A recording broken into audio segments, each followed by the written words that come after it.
नमस्कार, मी लावण्य मच्छिंद्र पगार, स्वर्गवासी गंगा भागरती आशाबाई सुखदेव पगार यांची मोठी नात आज आपल्यासमोर तिच्या स्मरणार्थ 2 शब्द बोलू इच्छिते. ते आपण शांत चित्ताने ऐकावे हीच माझी नम्र विनंती. आजी आजोबांशिवाय नाही घराला घरपण, शिस्त आणि संस्कारांसाठी त्यांचं असतं मनावर दडपण. त्यांच्या नुसत्या घरात असल्यानं घरात कुणाची वाकडी पडत नाही नजर. पहाटेपासून लक्ष्मीचा जणू घरात असतो गजर. आजी आजोबा घरात असताना घर कसं गजबजून जातं. सुनेचं कौतुक, नातवासंग दंगा मस्ती यानं सारं घर सजून जातं. पुराच्या चांगल्या कार्यालाच पाठीवरती थाप देतात. लढ बेटा, मी आहे संग असं म्हणत खुशीमध्ये घेतात.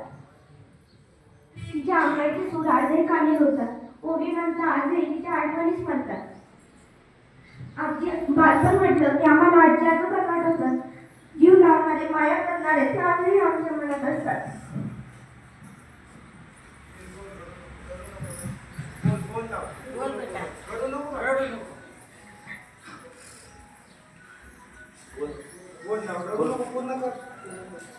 आजी आजोबा घरात असतं म्हणजे भिंती सुद्धा होतात बोलक्या. आपण एवढं त्यांची मायेने संकट टोपी ओझ्याच्या फांद्या होतात हलक्या. असा हा आधार वडघराघरात जपला पाहिजे. आजी आजोबा असण्याचा आनंद गगनात टिकला पाहिजे. आजी म्हणजे आपल्या आयुष्याच्या पुस्तकातील सगळ्यात सुंदर पान. तिथे आपले सगळे गुन्हे माफ होतात आणि जिथे फक्त आणि फक्त आपले लाड होतात ती म्हणजे आजी. आपल्या आई वडिलांनंतर आपल्यावर कोण नितांत प्रेम करत असेल ती म्हणजे आजी. आज माझ्या आजीबद्दल काय लिहू आणि काय बोलू, कारण तिच्या मायेची सुरुवात कुठून करावी हेच मला कळत नाही. आपण किती खोडकरपणा केला तरी आपल्याला मायेची शालपान, तरी आपले सगळे गुन्हे पोटात घेऊन आपल्याला मायेची शालपान करणारी आपली आजीच असते. आपण जन्माला आल्यानंतर ते मोठे वेळपर्यंतही आपल्याला काही त्रास झाला तरी आपल्यावर मीठ मोहरी उतरवून टाकणारी आपली आजी किती मायाळू आणि प्रेमळ असते. आज जर मला कोणी विचारलं आजी म्हणजे काय तर मी नक्की सांगेन, आजी म्हणजे मार आणि माया या दोन्हींचा मिलाप. आजी म्हणजे माझ्या खाऊचा डब्बा, आजी म्हणजे कधी न संपणारी माया.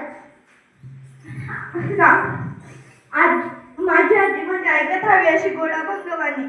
रामकृष्णाच्या गोष्टी म्हणजे आजी, प्रेम संस्कारांचे गाठोड म्हणजे आजी, प्रेमाच्या 4 गोष्टी म्हणजे आजी, चालण्यातल्या गोष्टी म्हणजे आजी. माझ्या आजीची माया म्हणजे गोड मुरंबा. आजी म्हणजे कधी न संपणारी माया. अशी माझी आजी, तिला या जगात कशाचीच तोड नाही. आजी तुला खूप सारे प्रेम.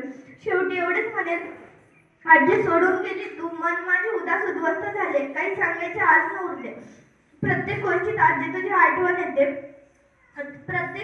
प्रत्येक गोष्टीत आजी तुझी आठवण येते. परत तुला कधी भेटेल असे मला झाले, काही सांगायचे आज न उरले. शेवटी जो आवडे सर्वांना तोच आवडे देवाला, तोच आवडे देवाला. धन्यवाद.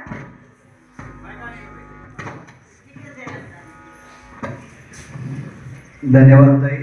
अजून एक या ठिकाणी या